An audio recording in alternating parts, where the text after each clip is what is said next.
Good evening, everybody. Steve Goody here. That's me down in the little corner there. I'm really looking forward to this webinar. We've got some really interesting and outstanding things to tell you about tonight. Wow, it's been a day. I have been trying very, very hard to upgrade my event in a big, big way. And I'll just make myself bigger. Hey, welcome to the office. I've been working very hard on a guest speaker. I've been working very hard on a crazy deal, and I've been working very hard to upgrade my event and make it bloody amazing.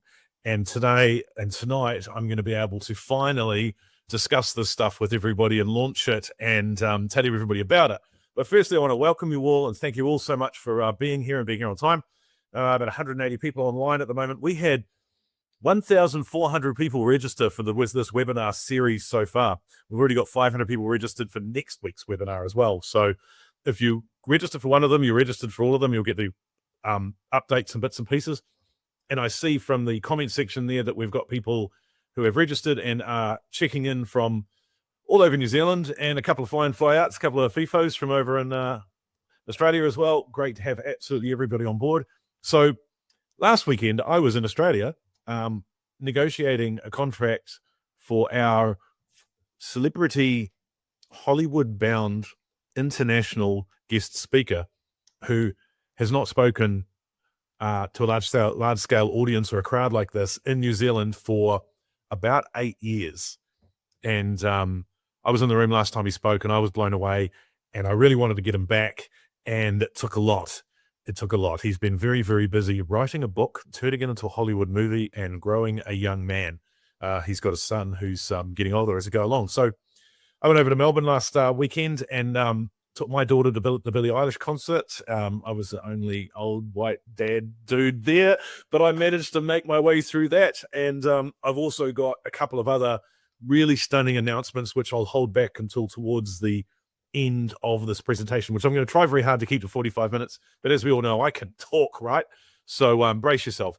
Now, as you know, there's a comment section on the that side of the screen, and you guys can ask questions. If at any point you'd like me to answer a question or you'd like me to pitch a question to my guest speaker this evening, bang it in the comments section there. G'day from Queenstown. How are you? And I will scan the questions and multitask and do my very, very best to answer every question that we get this evening, because as my guest speaker and I've just been talking about offline, man, there's some changes going on in the property market right now, and there's a lot of opportunity, and there's a lot of people catching falling knives, and there's going to be some more blood in the water yet.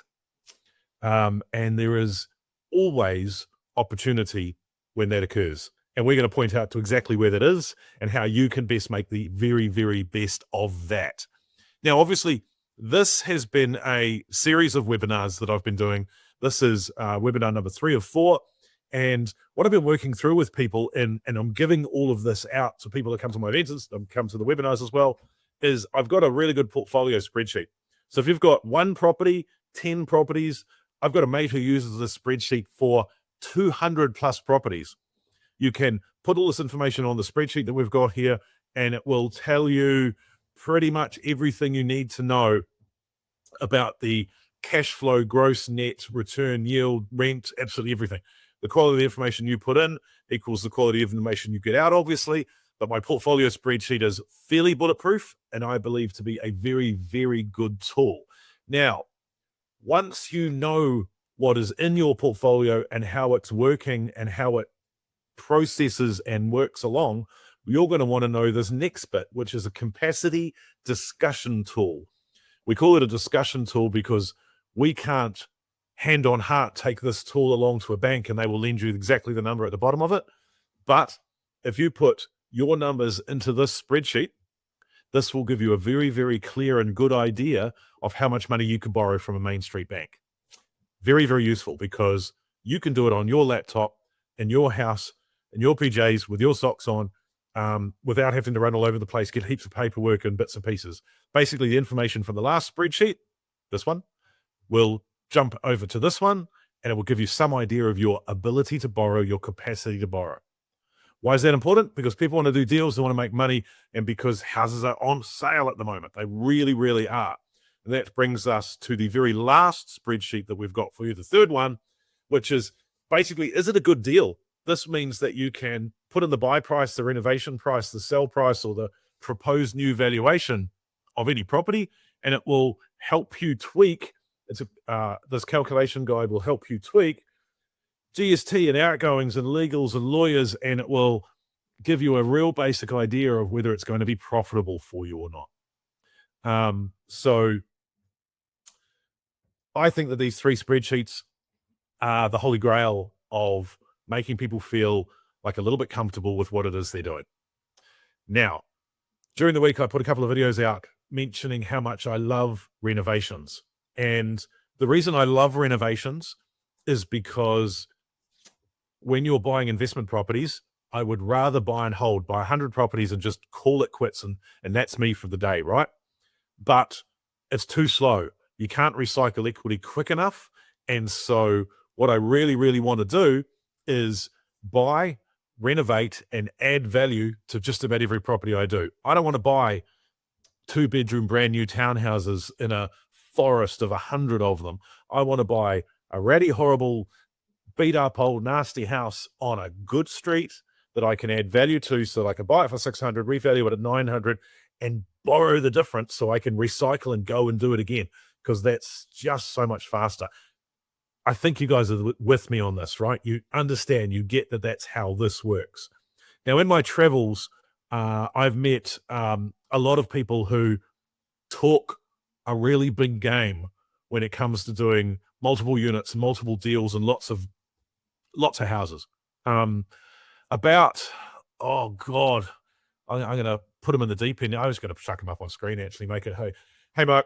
About 20 years ago, when Mark and I were both 12, we met, and God, we just, I don't know, what would you call it? We just share a similar vibe, a love for property, and a practicality, I think, when it comes to real estate. We love property, both of us. There's no doubt about that. It's our passion. We see it as a conduit to a better lifestyle for ourselves and our families, I think.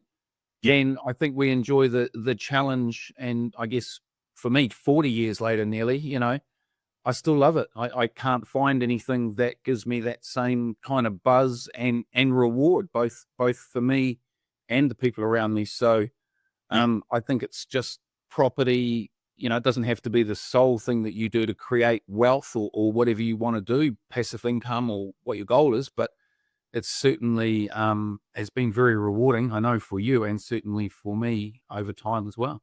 So yeah, absolutely. And I mean, I've got a printer in my background. You've got a piano in your background. I mean, you're pretty impressive guy. There's a lot going on there. But but like, I think we look at these things the same way too. And I think that the thing I like most about property is the measurement system is money, but the real feedback and the real trade back is how you can help other people, and it doesn't detract from anything that you're doing ever. Karma is a thing, and I just love putting this community together of people that are thinking and like to do things the same way. And that's why I'm so appreciative of you tonight, because you've given me more than your evening. You've given me your knowledge and your time, but also you've put a lot of slides together and really thought about what it is you want to present tonight. So cheers for coming along, and I really do appreciate it. Great to be here. Great. Hello to everyone that's online. Thanks for sharing your time. I know everyone's busy, and so it's really nice to be able to spend some time and share some stuff. And I'm looking forward to meeting people at your event, Steve. Again, it's always a massive networking opportunity for me. For everybody, yeah. No, I mean, I spend so much time on stage. I barely get to speak to people one-to-one, and I see all of you guys out there just having these immense conversations and just big grins on faces. So let's bang through some questions. Indu's giving Wellington crap for being windy. It's not windy. Okay, it's windy. Interested to know your thoughts on purchasing second-hand houses to relocate and renovate rather than building new. I'll get Mark to cover that one a little bit later on. When are the spreadsheets available? 2 of them are available now. One of them we're still writing. So they'll be coming up to the event, just before the event or during the event. We will send them out to everybody that's been on these webinars.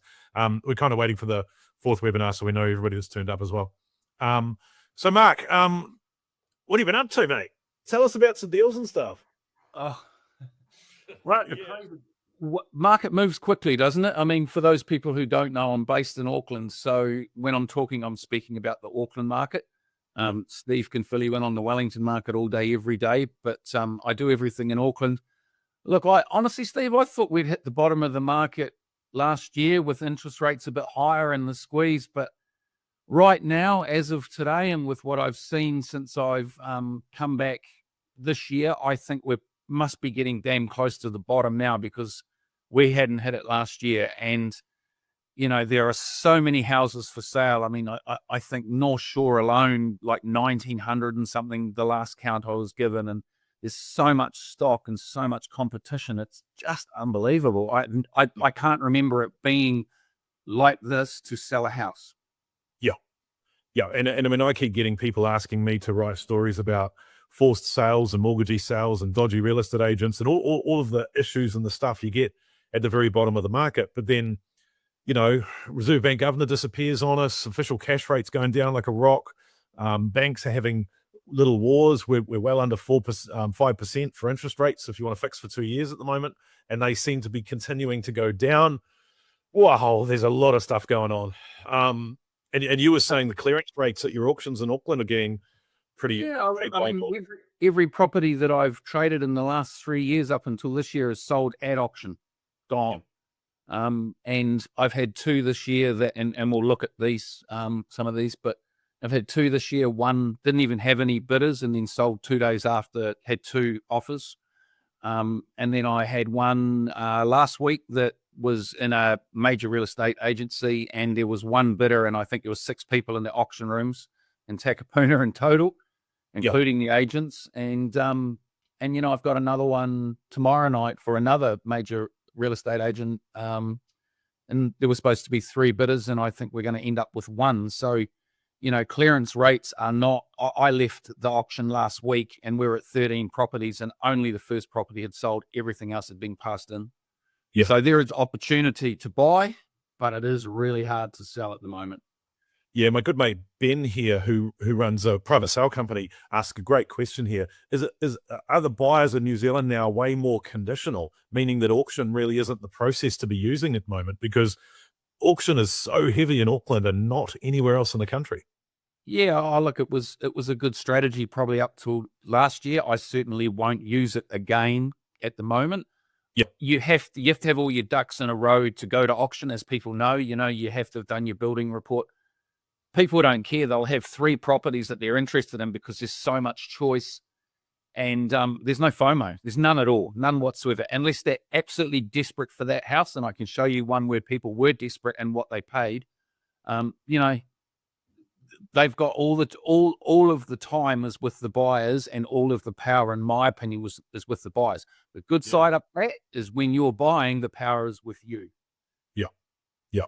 And this is what we're seeing too. You know, I keep raving on about these numbers, but people I don't think they get it. At the peak of the market, there was 900 properties for sale in Wellington. At the moment, is 3,600. I think there's something around 8,000 properties for sale in Auckland right now. So as you're saying, nobody's got fear of missing out, because they're everywhere. I've got a client who's trading a property in Upper Hutt at the moment. There's 3 renovated houses for sale on the same street. So how do you beat this? Where's the upside? How do you were saying it earlier, you got to figure out your numbers and then buy it for about 100 grand less than that. Yeah, look, I mean, I traditionally try to have a good margin, and I'm not a numbers person, but I'm very lucky because my wife is. So she's the spreadsheet queen.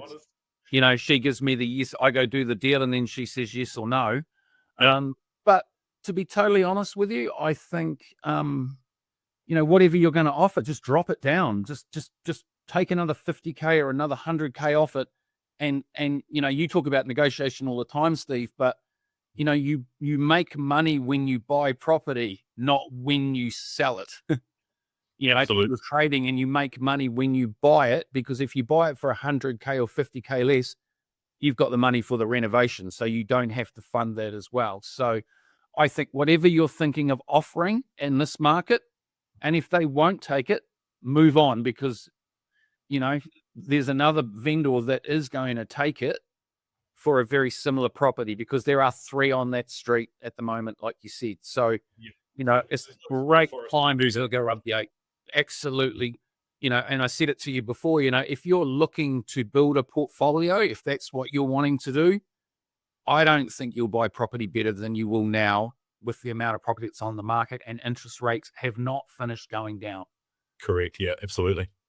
Yeah, the only reason I fixed mine at the moment was because I have more coming floating shortly. So I'm dollar cost averaging, but like absolutely. And it is so true. You go to an open home and there's not a crowd of people. Agents are showing off when they see 5 sets of shoes in front of the house, and they're putting the photos on Instagram and stuff. They're impressed with that. Yeah, I mean, I'm actually getting good numbers to open homes. I'm still getting really good numbers. I mean, one of my properties that goes to auction tomorrow, I have 47 people through on the first weekend. Wow. I'm gonna have one bidder, maybe 2. Yeah. They have so much choice, And how do you fix that? Because, like, my scenario has always been you take some great photos, but you leave something out because Trade Me is just there to sell the open home. The house is there to sell the house. Yep. Never more than 15 photos, and make sure you leave something spectacular or something that they're going to walk in and go, oh, wow. Yep. Not in those photos. So there has to be an extra 2 or 3 wows when they walk in. Yeah. Be it a nice bathroom or, a separate view or a studio or something.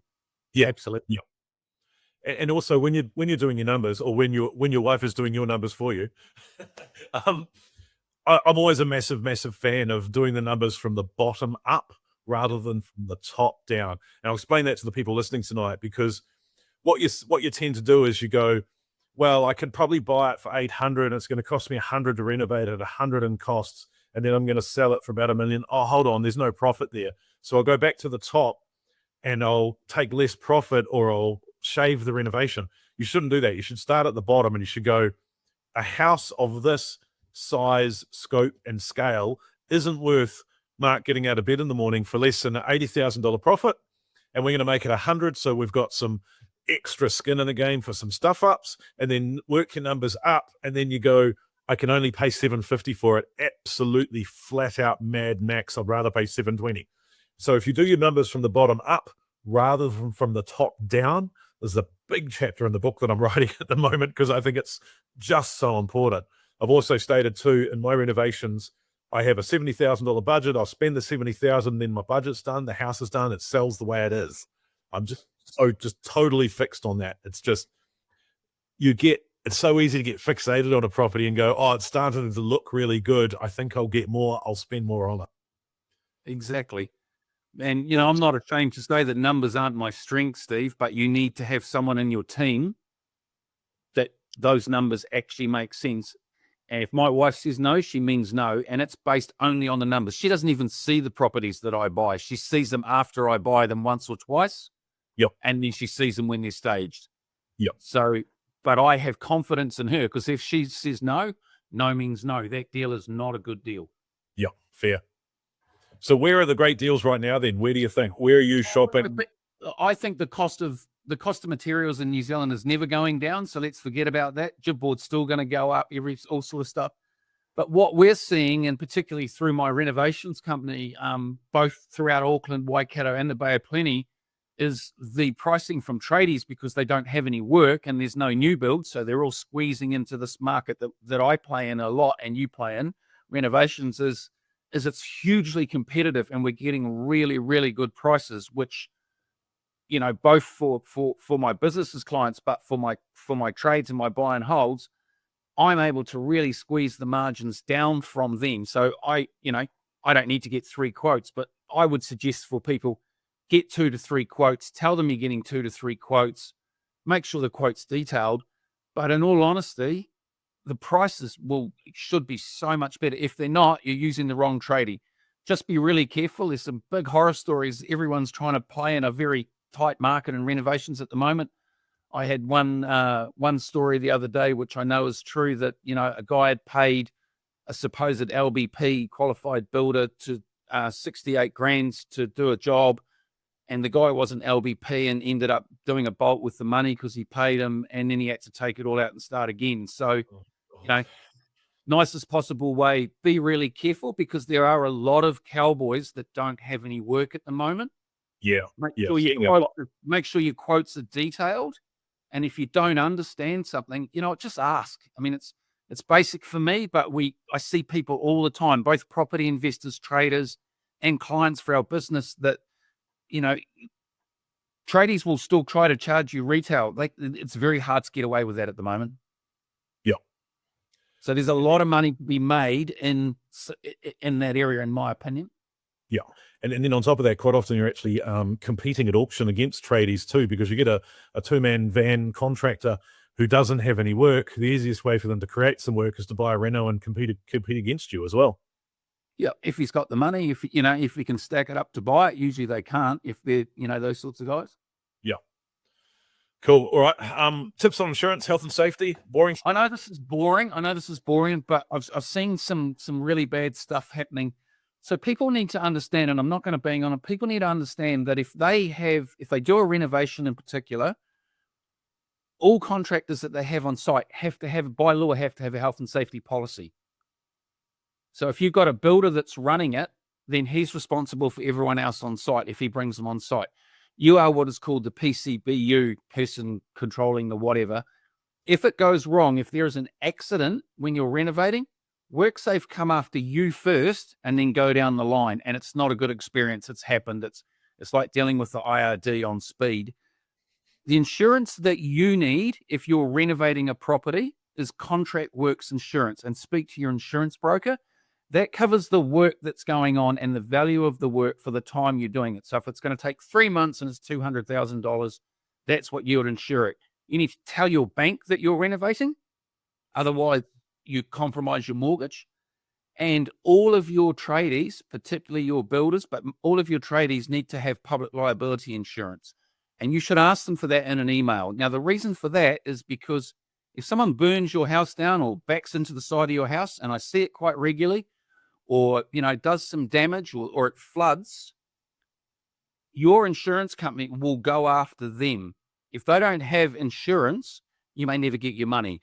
And as I said before, there's a lot of cowboys competing in a very tight space. So just talk to your insurance broker, make sure you've got the right insurance in place, because when things go wrong, it's really, really expensive. Yep. Yep. There was a very famous one of those in Lower Hutt. Everybody thought it was an insurance job. And the guy who owned the property and the renovation was like, if I was going to burn my own house down, I've done it at the beginning of the renovation, not at the end of the renovation. Yeah, well, you would get your money regardless, wouldn't you? So it's going to still lie on its end a bit daft, isn't it? It was like a $2 million renovation. Absolutely cracked it. Totally finished this project and then, turned to shit. Yeah, there's some questions here. Chris asks, any tips on finding JV partnerships for trading? I've got the deals and time to do the reno. Yeah, a lot of people have got deals at the moment, just can't get the money. I know it's going to sound cheesy, right? But buy a ticket to my event, come along, network. We're actually buying a lunch, so we keep everybody in the room so they can all sit around tables and talk to each other. It's going to be 400 property investors in one room at one time. Short of my Facebook page, it's the next best option. I'm going to give you a little story. I've had 3 meetings with people, and I've got 1 JV underway with someone that I met at your event. Oh, well, fantastic. 2 others went away and realized they couldn't get the finance because they had money. It was the other way around. They had money, but they couldn't manage the projects and didn't know how to put them together. Yep. So my opinion is you need to network with people. If you haven't got the money, but you have the experience, go talk to mortgage brokers, people like that have got clients that are approved that want to do that, but don't have the experience. Yeah, absolutely. And I mean, your target market for that is anybody that's going to come to my event. Let's be fair, because like these people want to do deals. I get asked this question all the time. What would I do if I started all over again? First thing is I'd probably lie under this table and have a cry for a little while, because I'd wonder why I've gone to zero and starting again. The second thing I'd do is all of the things that you probably shouldn't do, because I'd be starting again with my knowledge and you're possibly starting without. So I would start trading aggressively. I would make 20 or 30 offers a day. I would bolt myself to my desk and my printer and scanner behind me there and start bashing out deals on properties at low prices and lowball the shit out of the entire marketplace and see what I could do. I'd just go fishing. And then I would find people to pass those deals on to for cash until I could start buying ones myself. But once again, great question. We'll get into some more of those questions later, but I want to move along here. I just add one thing: build a relationship with 2 or 3 real estates from different agencies or buyers agents or whoever, and use them to do all the work. Absolutely. Because they'll get paid when you buy and sell. Yep. The biggest thing that I've found is I've got other people doing the work, and I used to do it all myself. Yep. We only have a certain amount of time, particularly for people who are, working 8 hours a day, and, it's tough, isn't it? Yeah. Yeah. And I mean, there was a property that I checked off on my page recently. It was 6 one-bedroom flats that sold for $780,000. And one of my friends who owns 200 houses in Wellington messaged his agent and said, "Why didn't you bring this to my attention? I would have bought it." And the agent's like, "Oh, sorry, I didn't think about it." And he went, "Okay, well, you're fired." He's not going to use him anymore. Yeah. He's brutal. He's not here for fun. This is a job, Yeah. So I keep saying this is the best time to buy. And I keep chucking stuff up on the Facebook page going, New Zealand real estate will never, ever be any cheaper than it is right now today. You agree with that? 100%. 100%. No, I can buy social housing because they're offloading at a rate of knots at the moment in West Auckland or North Shore for 50% of this 21 CV, which is high, but it's not 50% too high. Yeah. Because social housing don't have any money from the government anymore, and they can't afford to healthy homes comply them, which they're running out of time as the largest, and I'm not going to say who they are. So they are offloading and they need cash. Yep. So cash offers are buying state houses, some of them in, or whatever you call them these days, Kainga Rural or social or whatever that's called, in reasonably good neighborhoods, some of them, for really good prices. Yeah. Yeah. They're a renovation, but they have a heap of margin in them. Yeah. And that's what we're after. We just want that lift. Because you can't keep paying 40% deposits to buy whole properties all over the place. You got to make some money. $450,000 for a 3-bedroom, 1-bathroom in Birkdale that needs a reno of about $100K. $550 with a CV of $985. Yeah, that's what I looked at today, just as an example. And honestly, people who don't know this stuff. They wander around. They go, "Oh, you can't buy anything decent in Auckland for less than $750 or $800," and there's just so much going on out there at the moment. Like I said this week, up $780,000 would have bought you 6 flats. I know guys that are buying 3-bedroom, 1-bathrooms in West Auckland, Massey, and places like that for early 500s. Yeah, yeah. This is late 90s money. Oh wow! All right, so let's look at some renovations then. You grade these basically, right? I do, Steve, and people that were here before, if there are any, will know why. So I have 3 grades of renovations. I have what I call the grade 1, which are quick turnarounds, and for me, that's 6 weeks or under. They're always total renovations. So I do as much as I need to do on a property, and the ones I'm showing you are pretty much everything. They don't have any council. They don't have any major issues. And I always try to get early access for as long as possible. And I can give you some examples. So these are really quick turnaround for me. So they're bought and sold sometimes in less than 2 months. Yeah. So look, this is one in Birkdale that week to auction was the first one. It was about 3 weeks ago. And I try to buy something with a wow factor, but that's not always possible. So this house had no wow factor, to be honest with you, but it had 4 bedrooms, 2.5 bathrooms, double garage, man cave, 3 lounges, deck, fenced, big house, 200 odd squares. So I just had everything. So I'm like, okay, this is a family, just do it beautiful, and somebody will pay for it. So anyway, that kitchen wasn't too bad, but it's nothing like what's on the right hand side. Yep, lovely. The tiles make a little, and I love white, and the floors were just beautiful, stunning house. I love that sort of stuff. Yeah. So buying stuff, or if it's not commercial, no, doesn't make a difference. So I'll give you some numbers because I know people love numbers. I brought that for $825. had a CV of 1.1. That's the after bathroom, the main bathroom. Yeah, no kidding.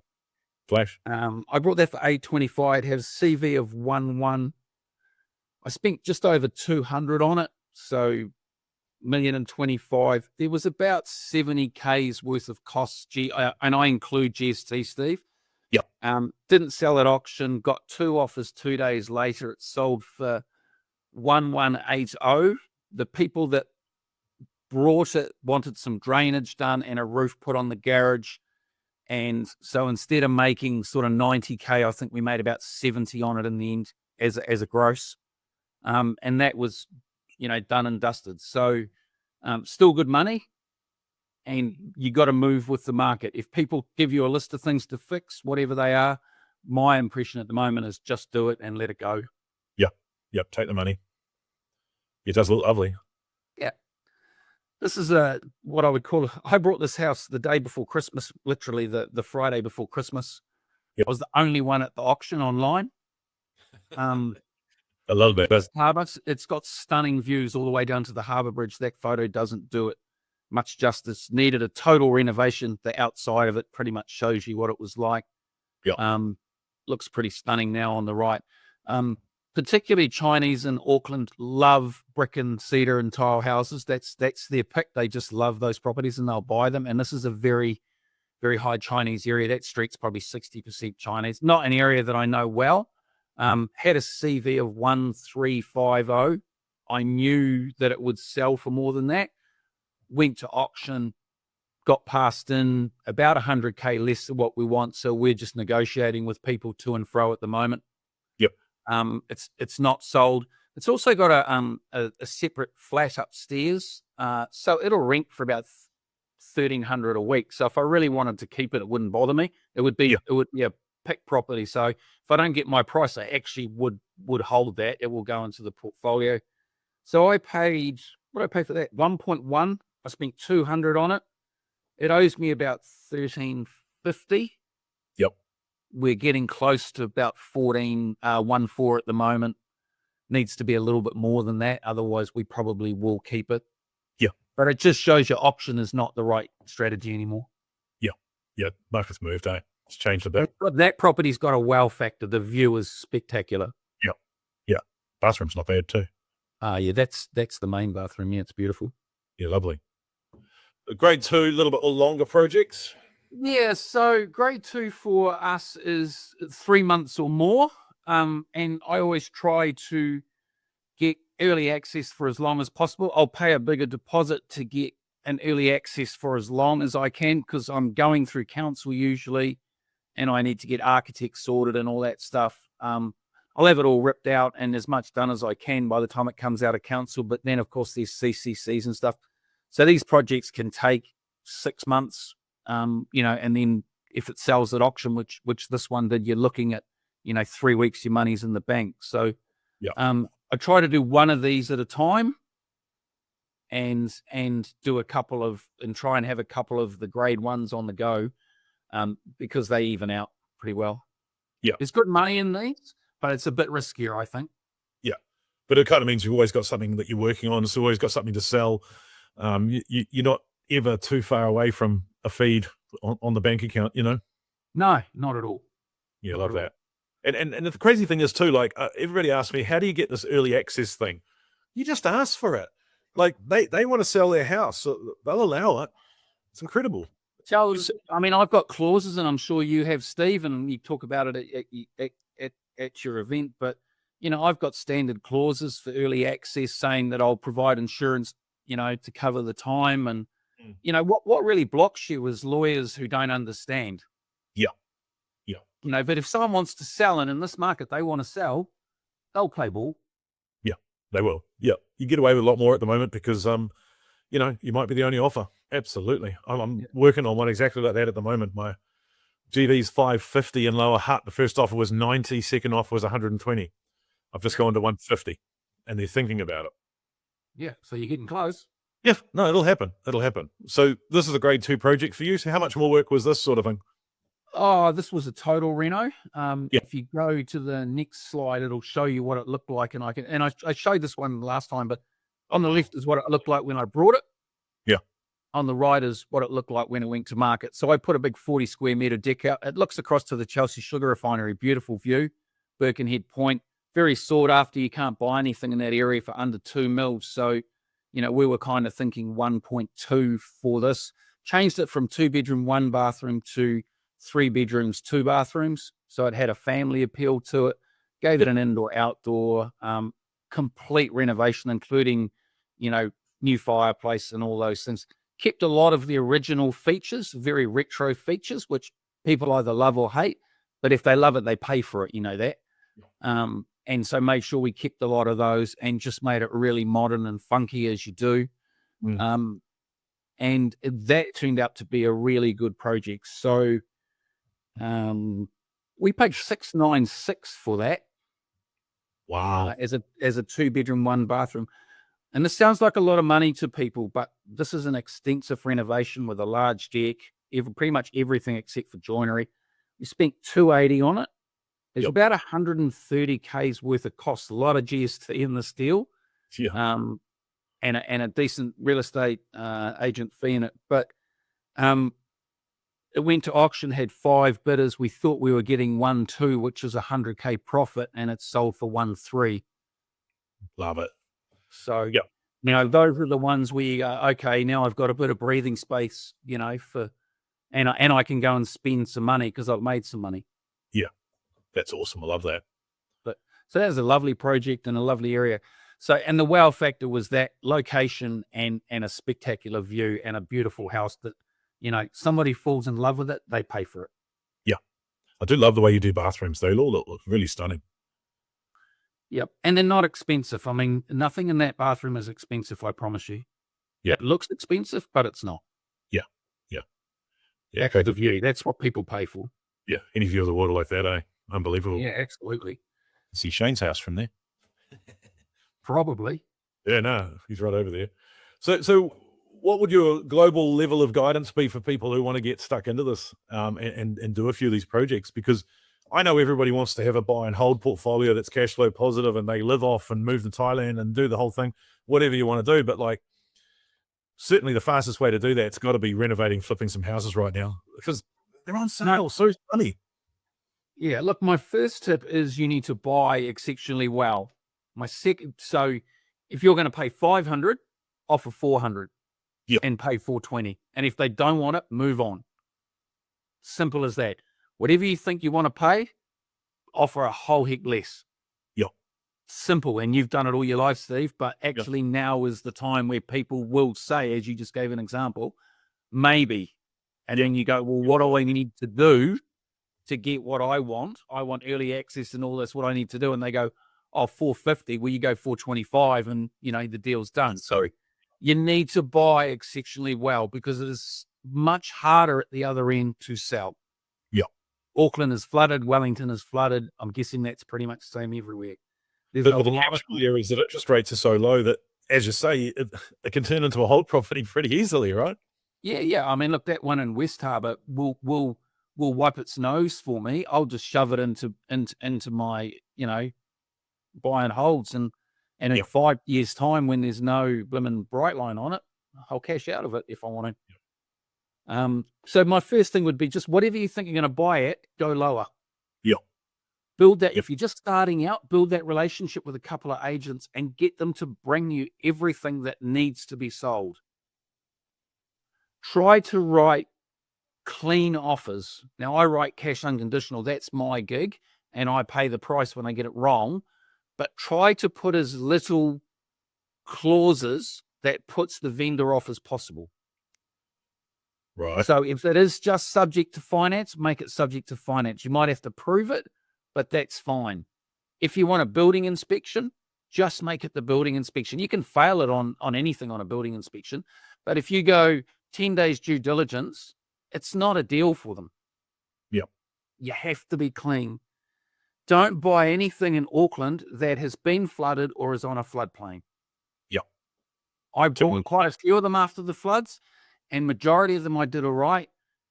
Lawyers just, for first home buyers, just go, don't buy it.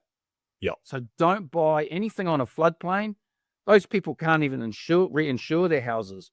and anything that's flooded, I was getting insurance. The last one I did was such a nightmare for me, and my broker was pulling his hair out. Don't buy anything that was flooded. Yeah. Just Yep. don't do it at the moment in Auckland, and and think about what market has got the least competition in it. So I play in the market that is not the South Auckland market, and if you can only afford to play in South Auckland, then your margins will be 10K if you're lucky. Yeah. And you'll have to do 100 a year. But actually, I think the biggest opportunity for anybody now is to buy so well it's ridiculous. And, if they don't know how, then they need to come and spend time at things like your event where they're around people who do it all day, every day. Yep, absolutely. People are putting in $100 million worth of offers a year and just, banging out offers like it's nothing. Like the photocopier in the office is just going hot all day. Yeah, and there was a question about JVs. If you're just starting out, talk to people who do it, who will connect you. Yeah. This is a very small industry, but a lot of people in it. Doing property is my point. But, just the opportunity, and, everybody says, but the opportunity is probably the next 12 months at the bottom. Yeah. Yeah, because I can see things getting worse. Honestly, as a cost of living crisis, cost of everything is going up. I don't know if you've had nachos lately, but like block of cheese is $24, $25. Like it's just absolutely ridiculous. And people are battering down and they're trying to sell, and there's some motivated vendors out there and they need to be cleared out. And interest rates will help that a lot in a big, big way. Yep. I mean, and honestly, if there's people on here a lot of people are interested in trading, but people on here are looking to grow their portfolios. Holy heck. Yeah. Yeah. Yeah. Cash flows is king at the moment. Big. And your LVR will be good. There's no doubt about it. Yeah. And I mean, loan to value ratio restrictions and debt to income restrictions really aren't going to hit for anybody. I don't think they've got to keep the market going. They're just going to relax them and more. Yeah. And we're going to do our absolute best to help people out with that. And obviously, ask any of your questions you like there, and I'll try and keep Mark on here for as long as we can. But obviously, I talked earlier about the spreadsheets that we're doing and one thing or another, but also one of the things I've decided to do tonight. There's a lot of things I've decided to announce and do tonight, and this is the start of all the interesting stuff, so you're going to love this. So my team's going to grab somebody online tonight. Put your hand up in the comments if you like, if you want to get them to pick you maybe. But one of my team in the background is going to pick someone tonight and do a one-to-one 1 hour coaching session with me. I will either come to you or we'll do it on a Zoom call, depending on where you live. And I will help you figure out the best buy price for the project that you're looking at on Trade Me. I'll help you go through your Trade Me watch list. I'll spend an hour with you and we'll sit down and we'll go through your risk profile and what it is you should be looking for and what should be the suburbs that you should become a market expert at. And then we will do some numbers and I'll show you with my spreadsheets, which I'm going to give to everybody who's online tonight and comes to my event. I'm going to show you exactly what those numbers do and how they work. So that's one of the special bonuses that we're going to do tonight. And obviously the Thrive in 25 Property to Roadmap Success, there's the event we're putting on at the Grand Millennium is going to be the extension of that, because I can only do so much in 45 minutes on a webinar, and it's disconnected because I'm just a little guy in a little box in front of you, right? But we're going to get a great big room and a whole pile of coffee and some food and 400 people in the room on circular tables so you can all lean down and write notes. And trust me, you guys are going to write some notes. Trust me, actually, you're going to write some notes in about 4 minutes. I've got something really big to announce. But you're going to write some notes. You're going to get really excited. I'm going to show you some calculations. I'm going to show you how I price my property deals. And I've gone right back to grassroots with figuring this stuff out recently, because I'm writing this book about property investments in New Zealand. It's going to be 20,000 copies published in the first year, my publisher tells me, and I'm shitting myself. I'm not even going to sugarcoat it. It's bloody scary. It's a legacy piece, but also it's me explaining how I do things and why I do them and why I've done them the same way for years and years. So I want to sit down for a day in a room and explain those things to you as well. Obviously, it's refreshed and upgraded. Basically, what we mean by that is we've rewritten the whole bloody thing, because you can't do 6 months ago's content. 6.85% fixed when interest rates are at 4.99. It's a different strategy now. Totally different strategy. Additionally, we've got an investor panel, which is some of my brightest and shiniest clients that I put up on stage, put a microphone in their hand, put a microphone on a runner out in the crowd, and instead of you guys asking questions in the questions panel on the software, you actually get to stand up at the event and ask my current clients questions about the property deals that they're doing. Now, Mark's amazing. Mark is amazing and has done so many deals. Aaron over there by the whiteboard in the picture has done over 200 renovations for me personally. And he's done probably another 300 or 400 for my clients in the Wellington area on a fixed price contract, start to finish. He's the guy on the floor you see in all my videos. He'll be at the event too. You can pick his brain as well, because networking becomes incredibly important. We've also obviously got high impact strategies from our property experts. You might have listened to the webinar last week and heard Dave Windler. Next week, we've already got 500 people registered for the webinar with Matthew Gilligan. Now, these two guys have done something stunning for all of you today. And I'll announce that very short. I know I'm being real cheesy about this. I'm sorry. I've got a lot of stuff to cover. But these guys will be live at the event too, and you'll be able to pick their brain. Dave's also bringing his son, Jack, who's another mortgage supply company expert and a funding expert. And those guys will be there all day to explain to you the best way to get finance and the funding for these deals at the moment.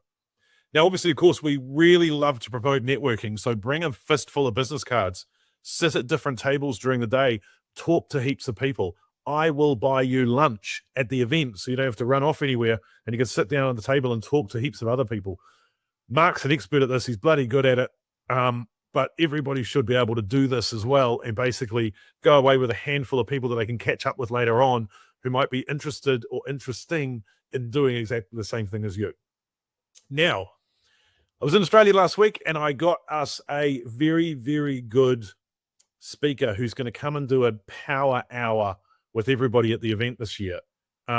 He describes himself as a transformer and a peak performance coach. He's also written a couple of best-selling books, one of which is being optioned out in Hollywood at the moment for a very large movie, a $20 million blockbuster-type movie. And his name is Mr. Kurik Ashley. Now, Kurik has spoken for me before at my events, and he is absolutely phenomenal at getting people to think the right way and get them to concentrate and work on the mind game of things. Because I'm going to tell you what to do. He's going to tell you how to think about it. And he's going to really get the passion going in you. Because trust me, if you're not turning over $3 or $4 million a year at the moment, your why, your need isn't big enough. And he will help you find that in the room on the day. And he is an exceptional addition to our event and a fantastic speaker and presenter. And he will really get the emotion going in you. He will really start lighting you up. But that's a major announcement, but it's also not the only one. Kurik hasn't actually spoken in New Zealand for 8 years since the last time he spoke for me. He was a stuntman in Hollywood for many, many years and has some incredible stories to share. And Kurik will really, really get you going. Now, obviously, to supercharge your investing, we're working on sending out to everybody that's been to these webinars the portfolio spreadsheet, the capacity discussion tool, and the project calculation guide as well. But that's not the ultimate big news that I've got for you today. I was having a very robust and interesting conversation today with Matthew Gilligan and David Windler, and they both said that the information that we give at these events and the way that we give it is so vitally important to the way that people invest, because as the mortgage broker and the entities and structures expert, they see all of the cash flow come through from our clients making profits. If they work with me, I don't know if they work with Mark, probably, he's probably got his own guys, but like they see the sale and purchase agreements that we fill in. They see the 600 sell for 1.2. They see the profits come in, and they know how important staying safe, doing it right, having a roadmap and having a direction in doing property trading and renovations and building a portfolio, and how incredibly important that is. And so they've decided to do something very stunning for the first time. We've never, ever done this before. And what it is that we're going to give away not only the spreadsheet, not only the discussion tool, not even the calculator, but we're going to add some extra value too. Because of our close partnership with Gilligan Rowe and the Mortgage Supply Company, we've asked them to put forward some dollars, some dinero, some revenue as a form of corporate sponsorship to you guys online this webinar tonight to get you to get a ticket to my event. Now, I had twisted some thumbs pretty bloody hard to get this to happen, and I really didn't know that it was going to happen up until about an hour ago. I was busy ironing this actual bloody shirt, worrying about whether the GRA and Mortgage Supply, everybody would give sign off to make me allowed to do this. And this is what they're going to do. What you need to do is buy a ticket to my event today by 10 o'clock tonight, strictly. We're not going to muck around with this at stevegoody.com/webinar promo. And join us on the 30th of March in the room at the Grand Millennium. And at the end of the event at 5 o'clock, we're going to put a QR code up on the screen. We're going to leave it there. And you click the QR code and it will add you to a list and we will refund your ticket price. Yeah?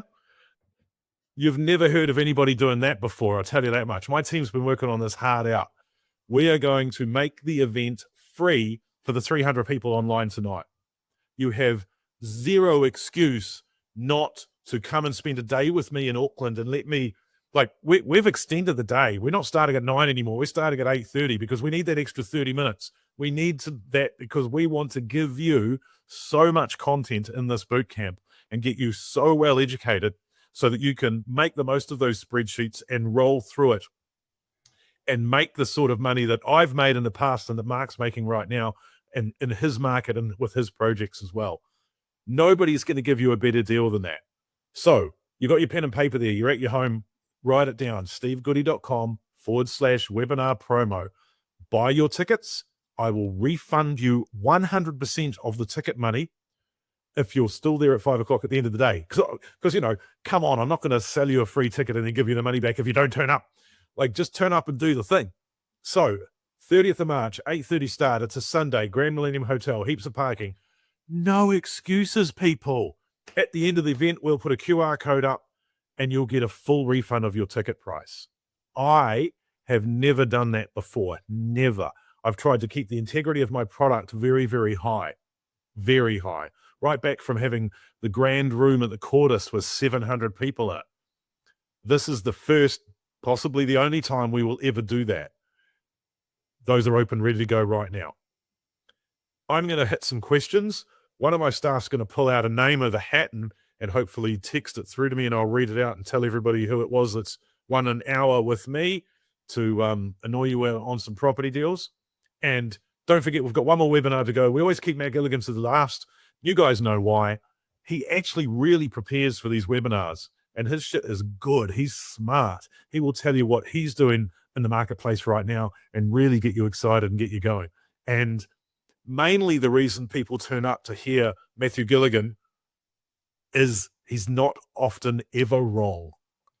Simple as that. I hope he's not listening tonight, me blowing fluff up him, but you must admit, if you've ever seen him live on stage before, taking questions, or he's very, very rarely wrong. He's a very, very large-scale residential property investor of his own right these days, as well as an accountant, entities and structures expert. Oof. I don't know about you guys, but that's one hell of a deal. If you are still online tonight and aren't whipping over to that Facebook, to that page on Eventbrite to grab your what are eventually going to become free tickets, then you probably shouldn't be online. Let's be fair. Give up your internet access. Steve, all right. I'd like 3 comments about your events. Go. The first one is, I own a networking business as one of my business suites, so I love networking. I'm passionate about it. This is the biggest opportunity, in my opinion, this year probably, to get in amongst 400 or more people that are like-minded, that are at different stages of their journey. You can't not be there. I go. I go because I enjoy it. So that's the first thing, the networking. The second one is the learnings. You go on the day, you learn. You're learning all day. You know, you're literally, your head's spinning. The Yep. third one is you get focus. I sit there and watch people go, I can do this. You know, I can go to the next stage. I can buy my first investment. I can start trading. It helps you to put you in the zone to do better at property investment or to get going.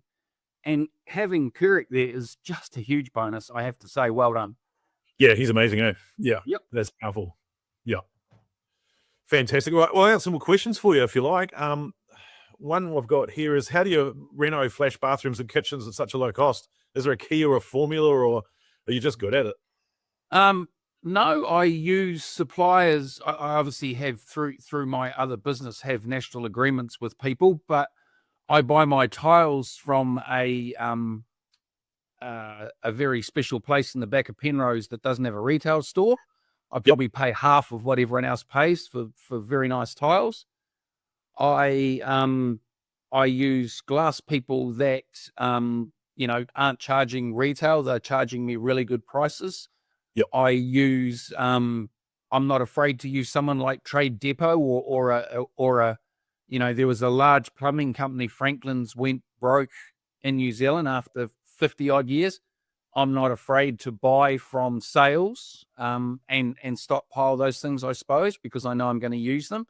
So I hunt down deals. I have the best prices in New Zealand on, flooring and things like that. But honestly, I'm happy to share with people where they can go and get deals. Come and talk to me at your event, Steve. I'll happily tell you. Yeah, fantastic. Love that, eh? Katie says, we'd love to do one in Wellington. We just started out. There's so much to learn. Look, it's $49 for a ticket to Auckland. Jump on a plane. It's a one-day event. You get there and back in the same day. Let's go. Thanks there, Nathan. Graham's great opportunity, wealth of knowledge. Look, like I said, we've just never ever done this before. I think that's a pretty fantastic deal. I love the fact that Mortgage Supply and GRA have decided to underwrite it for us and make it free for you guys to come along. If the money is a problem or the day's a problem, then we're just taking that problem away from you. How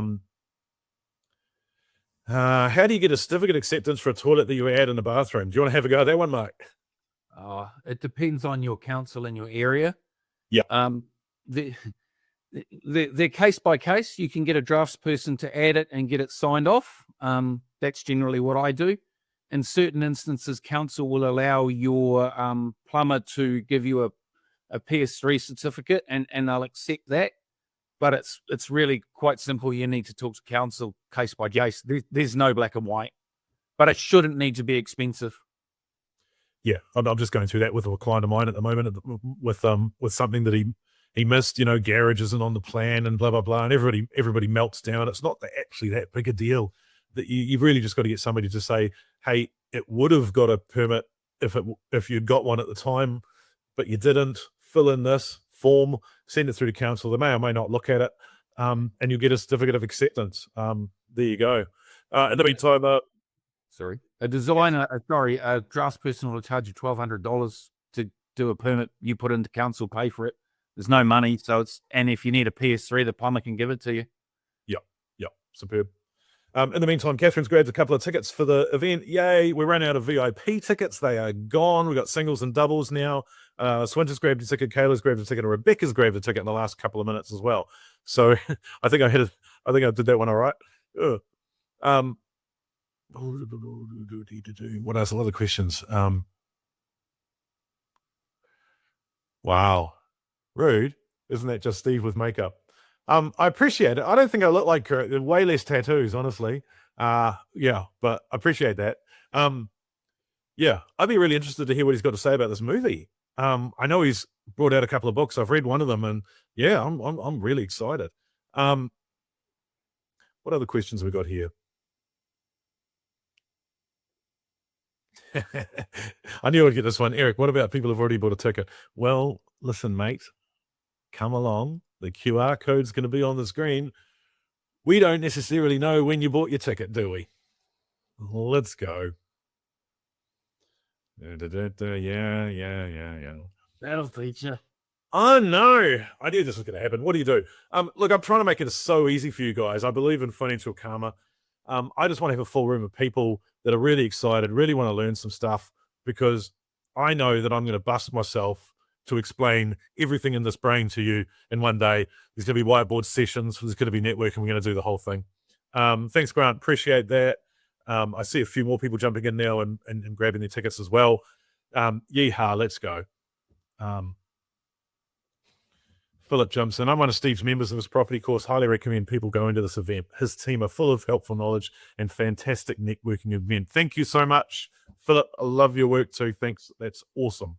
I so appreciate that. I got smashed by somebody on Facebook this week going, why do you even need to advertise? Word of mouth, blah, blah, blah. And I'm sitting there going, yeah. So Air New Zealand and Westpac don't say that, do they? They all advertise. Shut up. Oh, God. I reckon I give away so much free content on that Facebook page. Oh, my God. But it can't beat physically being in the room on the day with people, with live, actual, real people. Janelle's just got her ticket. Yay, that's just banged through. And she says, that's awesome. Mark, thanks for generously offering your valuable information. I agree. Yeah, love property for that. You know, you could tell everybody everything you know, and it doesn't detract from what you're doing ever. I never see the same people at open homes that I'm competing with. It just doesn't really happen. It's a big market, eh? Sean asks, what homework can we do before we're event? We're newbies to all of this and wanting to learn as much as possible. We're going to try and get at least the portfolio calculator out first so you can see where you actually are. Because once you fill in that portfolio calculator, that basically in essence is a statement of financial position. So you know where you actually are and how much money you've got right now to play with. And we will walk you through from there as well. And there'll be some homework during the day and after as well. It is, in essence, a full boot camp. So, yeah. With a positive mindset, Steve. Yeah, pen and a pad. Bring a calculator, laptop, iPad, whatever. We'll have some PowerPoints, some bits and pieces, some snacks. As I said, we'll chuck some lunch on. We're going to make it good. Donovan, favorite follower, been around forever. Comments on the page lots. Great guy. Says, thanks, Mark. Excellent session. What else we got here? Any tips to get early access calls over the line? I've got standard clauses, but I mean, on all reality, you don't need much of a clause. All you need to do is say, I'm going to pay my deposit and go unconditional on this day. And on a very different day, maybe a couple of months later, I'm going to settle the property. And then it's a couple of lines in there saying 22.0. This contract is, the vendor warrants that this property will be available for cosmetic renovation and tenanting between going unconditional and settlement. This clause inserted for the sole benefit of the purchaser, or something very simple like that. There's probably some on my Facebook page. If not, message me and I'll doctor you one up. I love that for the best benefit of the purchaser thing because it keeps it special to you. I love the fact that you call it a warranty, not a clause, because if you know clauses get extinguished, clauses are satisfied, warranties are enduring, they go on. So, you know, there's a bit of learning for you as a tip there as well. But by far the biggest thing is just ask for it. Honestly, just ask for it. I can't pretend I'm in another seminar that day. No, absolutely not. Terrible. Not having a bar of it. Yeah, you'll get the spreadsheets. Calm down. Mark or Mike's wife, do you have a margin that you're targeting on trades? What gets a no from the wife from criteria to be met? What gets a no? I mean, I try to average 100K gross, and I'm talking profit before tax on every trade. And people go, that's not possible. Well, no, because some of them are 70, some of them are 25, some of them are 200. So I'm talking an average, to be clear. What my wife won't do is let me sell her something. If I go into sales mode, and Steve's got a great sales mode, he's done it for a very long time. If I go into sales mode, she knows that something's not right. I'm fudging something, and then she gets into detail, and then I start, and I can't answer it. What gets a no at the moment in Auckland is anything on a floodplain? Absolutely not. Anything that is, if you're on a cross lease in particular, that is not on a flat plane, that lawyers just pick it up.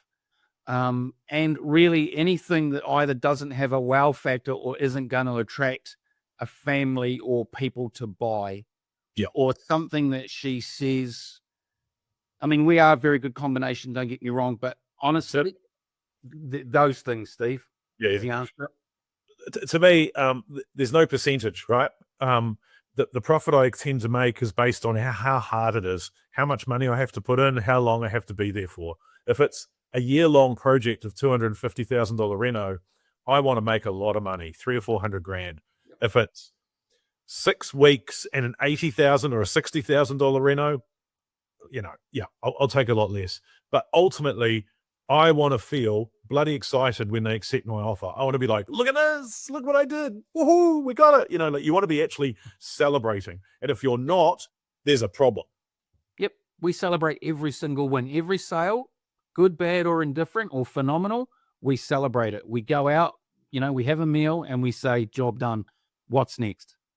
Come on, mate. I've seen you. You don't eat. You go to the gym. You guys see this guy when you turned up at the event. Anybody got any good insurance brokers? Chuck that into the comments. That'd be great. Alex says, awesome webinar for passing the contract on to somebody else. Would you only use a contemporaneous settlement method, or would you also entertain a nomination or novation method as option? A contemporaneous settlement is when you pass a property on to somebody else and don't settle it yourself. There is actually 2 ways to do that. One is a nomination, one is a novation. I've done both at different times. It's risky if you do it wrong. It's 0 risk if you do it right. I could spend the next 2 hours explaining the difference, but I'm not going to. But I will cover more of that at the event on the 30th as well. There is a lot of important distinctions there and stuff. Great way to do it. Do you think better deals in Wellington or Auckland at the moment? Trade, I think there's probably more blood in the water in Wellington. Holds, I don't think Auckland's ever been this cheap or ever will be this cheap. And it's been a long, long time since the Herald flexed and went, look at this amazing house sale in Auckland. And I think that's a precursor to a lift in the market. You can't keep dropping interest rates the way they are and not get people excited about buying. I have publicly said it before. I've got a fat portfolio of stuff all around Wellington and a little bit in Auckland, and I want some more Auckland at the moment. That's me putting my money where my mouth is. Hope that helps. Now, we've got some winners to my competition.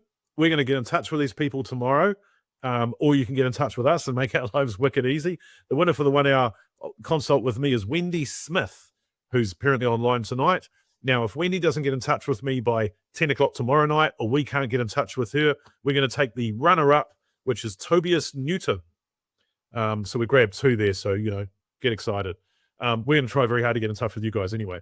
And in the meantime, you guys have been flat out buying tickets. So, yeah, that's bloody fantastic. Thank you so much for that. Show of confidence. Let's get stuck in. Any other questions here?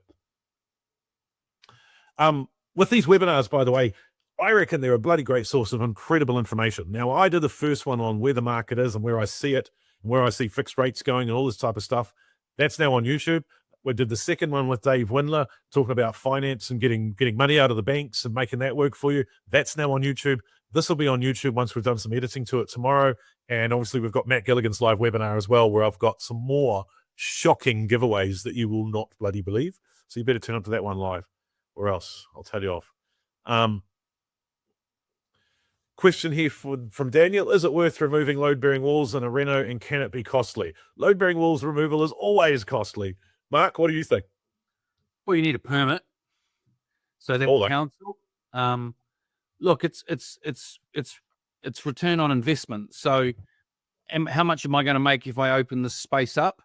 I mean, we went through this thing in New Zealand where everyone wanted open plan living, dining, and it was all the big thing.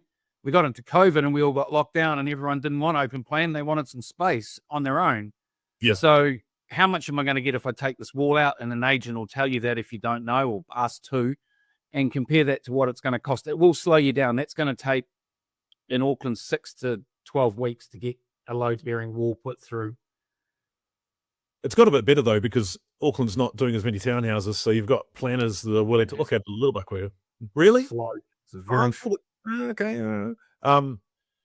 to my mind, I'm not necessarily putting load bearing walls in, but I'm putting non-load bearing feature walls in to chop 2s into 3 bedrooms and do things like that. It's a better strategy. Yeah, skirting around that council issue and one thing or another. I don't like taking walls out. I prefer to put them in.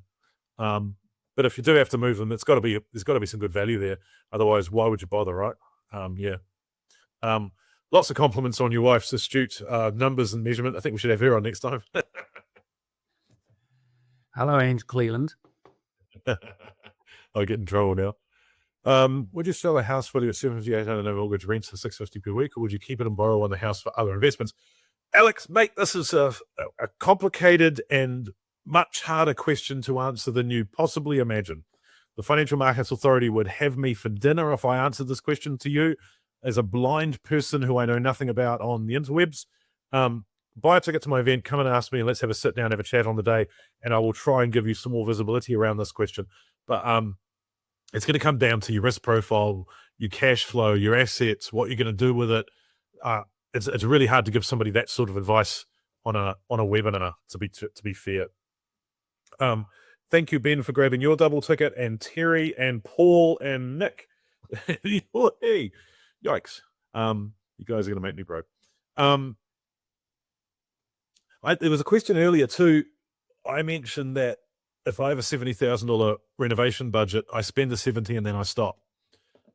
Yes, I have sold houses that are half finished in the past.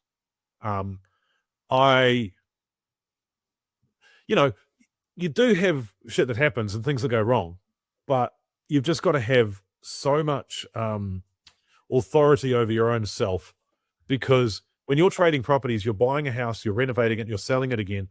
You don't end up with the house. All you end up with is the profit. And so, yes, you want to build a great product, but you don't want it to cost you money and have a loss. So yeah, I do get really brutal about that. Do you want to have a go? This one, mate. For renovations, how do you know what to add that is budget yet adds the most value? Do you include interior designers to help choose colors, textures, or do you roll with like a standard format of colors and selection that you want to use? I have a standard color selection, carpets, paints, that I put into every house. I don't put curtains and blinds into houses. I leave the window furnishings because it can be very expensive, but also I want the maximum amount of light. So I have a standard spec that fits the house and the value. It comes from a designer. I did use a designer on the Pollen one because we had some very retro features that I wanted her to enhance with. So I brought some quite expensive light fittings. So usually I don't, but I can call on a designer to do colors, which doesn't cost very much at all, or I can call on them to do the whole project for me. So but normally I just have a standard spec, Steve. Yeah, fair call.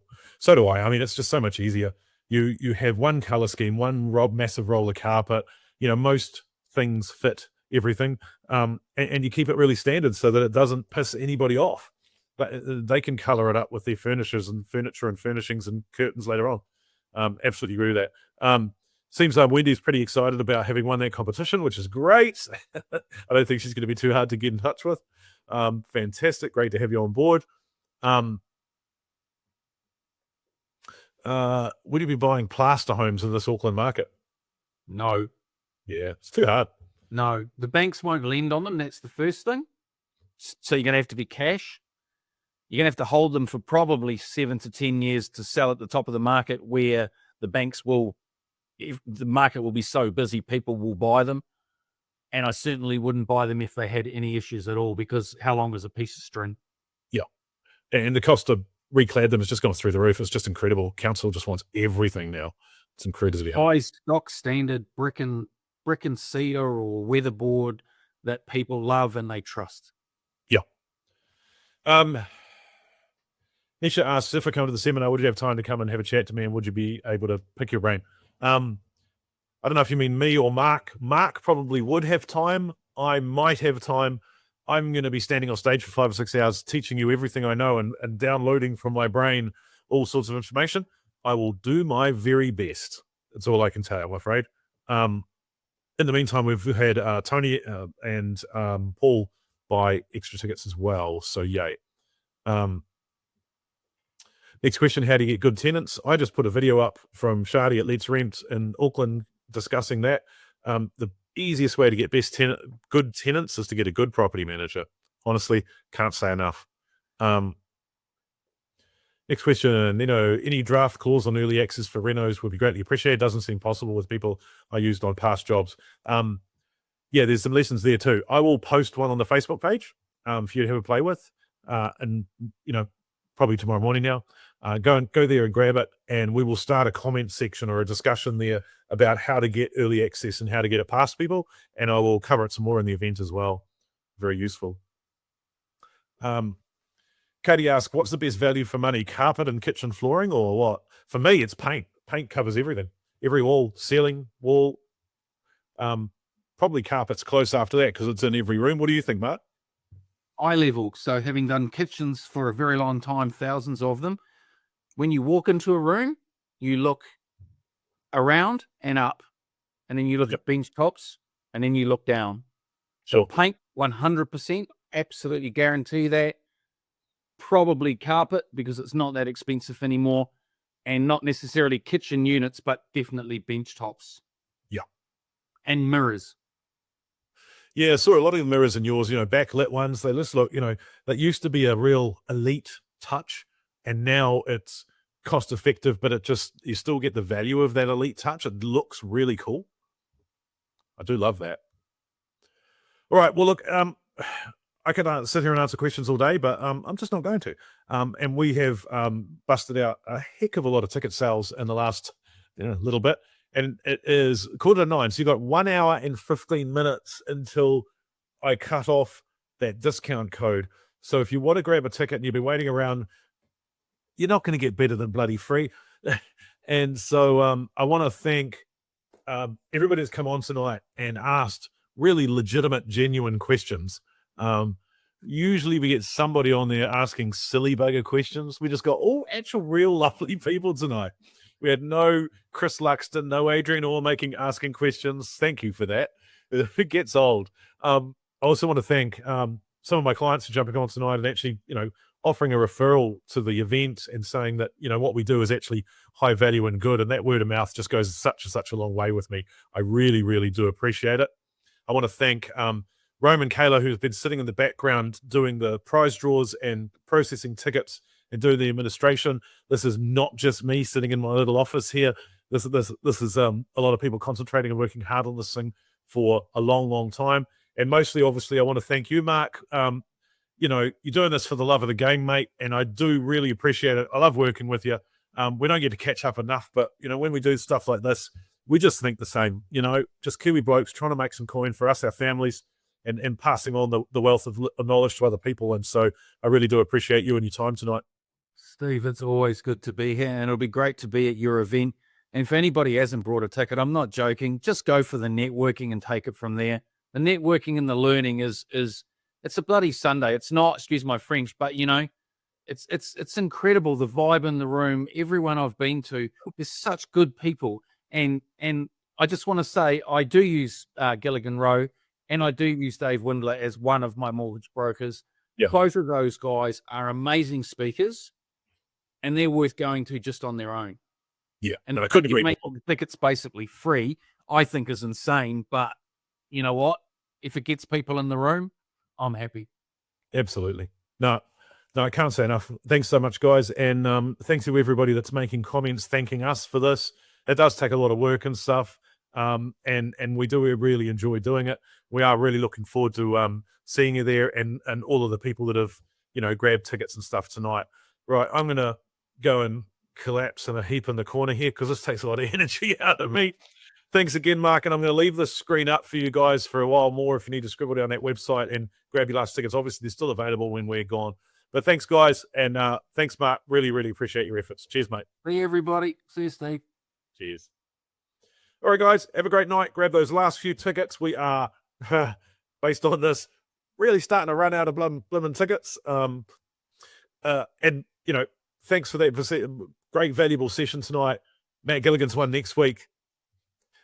It's just a step above. He really does do a lot of looking at stuff and really gets stuck into it. See a couple more. Oh shit! 6 more tickets gone through there.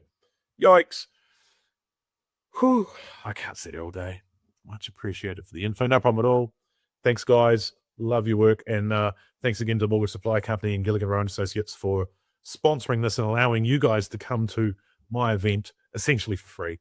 Grab yourself your tickets while they still last. We do have to cut it off at 10 o'clock, and we will. So if you're online still and you're still just sitting there thinking about it, going to the very last minute, jump on now. All right. I'll see you guys next week. Ask any questions on the Facebook page if you need any. I answer all the messages from Messenger myself personally on there. Ask away. All right. And I'll be in touch with Wendy about that. Yeah. Great. All right. Thanks, kids. Bye.